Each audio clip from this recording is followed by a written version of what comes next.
En 1921, Adrienne Bolland traverse la cordillère des Andes, 6000 mètres, avec son caudron G3. En janvier 1920, âgée de 24 ans, Adrienne Bolland devient la 13e femme au monde à obtenir son brevet de pilote et la première pilote d'essai engagée par René Caudron, pionnier de l'aviation et directeur de l'école. Engagée par René Caudron en tant que pilote d'essai, Adrienne Bolland part pour l'Argentine en octobre 1920 pour effectuer des vols de démonstration. Elle embarque sur le paquebot, Lutetia, à Bordeaux et arrive à Buenos Aires 3 semaines plus tard. Les voltiges publicitaires débutent et la presse locale suit de près ses péripéties.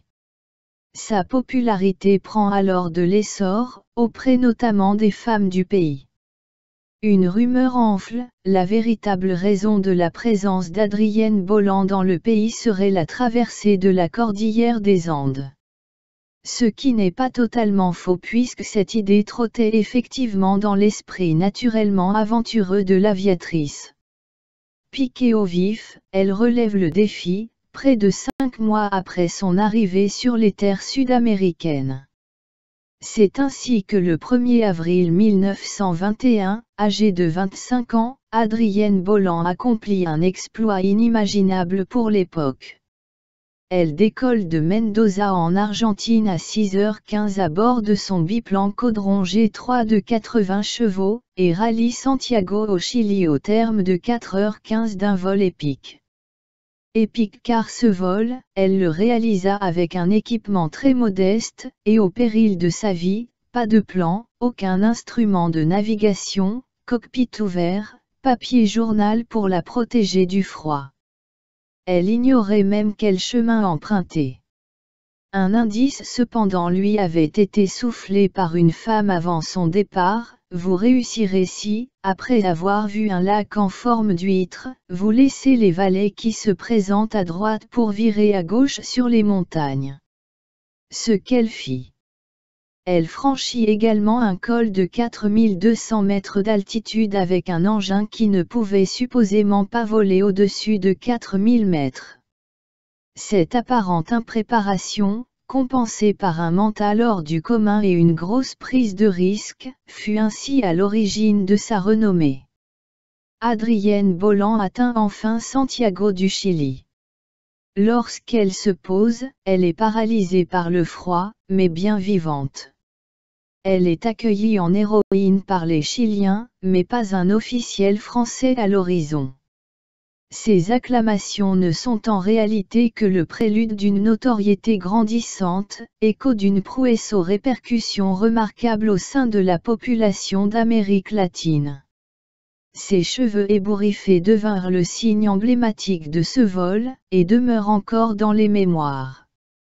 Adrienne Bolland, l'exploit que vous avez accompli le 1er avril 1921 en franchissant la cordillère des Andes est entouré d'une légende.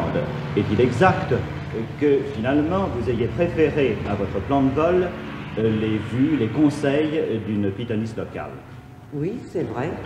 C'est d'autant plus vrai que mon plan de vol, j'étais sans boussole et sans carte, alors je n'avais pas grand-chose à risquer. Mais lorsque cette femme m'a dit le chemin que je devais prendre, je l'ai prise pour une folle. Ne pensez pas que je me suis embarquée en pensant que j'allais suivre ses conseils. C'est lorsque dans la cordillère, j'ai reconnu ce lac qu'elle m'avait décrit de façon absolument parfaite, tel que je l'ai vu. Alors à ce moment-là, eh bien, j'allais tourner à droite et elle m'avait bien recommandé, elle m'a dit « le raid que vous entreprenez se jouera là. Si vous tournez à droite, vous êtes perdu. S'il faut tourner à gauche, les montagnes vous paraîtront plus hautes que vous, mais il faut quand même aller à gauche. » Et à ce moment-là, je l'ai fait, quitte à me casser la figure pour une bêtise. Vous savez, on se raccroche à tout dans ces moments-là. Décoller de Mendoza, Argentine, pour gagner la plaine du Chili, entre les deux, la cordillère des Andes. 9 heures d'essence à bord. Et 3h15 exactement, après l'envol, passé la cordillère, Adrienne Bolland se posait au Chili. L'incroyable était devenu réalité. J'ai trouvé la brèche qu'elle m'avait dit, la brèche qui en réalité était la grande ouverture qui donnait sur la vallée chilienne. Et alors de là, j'ai vu Santiago, j'ai vu j'étais arrivé. Vous étiez arrivé. Et vous étiez la première femme à avoir réussi cet exploit incroyable. Mais dites-moi, c'était à bord, je le disais il y a un instant, d'un G3. L'appareil, pourtant, en 1921, était déjà périmé. Ah oui, c'était un appareil qui avait été mis en service en 1913. C'est le même appareil, du reste, que dont Védrine s'était servi pour atterrir sur le toit des Galeries Lafayette. Vous voyez que après la guerre, tout de même, en 21, on ne parlait plus beaucoup de ces avions-là que pour faire quelques sauts en école. Quelle était sa puissance? 80 chevaux. Et son plafond? Ah, son plafond, moi je l'ai toujours fait monter assez haut, mais enfin on prétendait que au-dessus de 3000, 3005, et la cordillère il ramait un peu. Et la cordillère était plus haute? Ah, le col avait 4200, le col par lequel je suis passé, et j'ai plafonné à 4280. Et maintenant, quand vous prenez un Boeing par exemple, qu'est-ce que ça vous fait? Ça me semble merveilleux et je suis vraiment contente d'avoir participé à cette chaîne en un tout petit maillon que je représente, mais à la chaîne qui nous a tout de même amené au Boeing que je prends maintenant et que je prends en toute sécurité aussi facilement que je prends une voiture pour monter au terrain.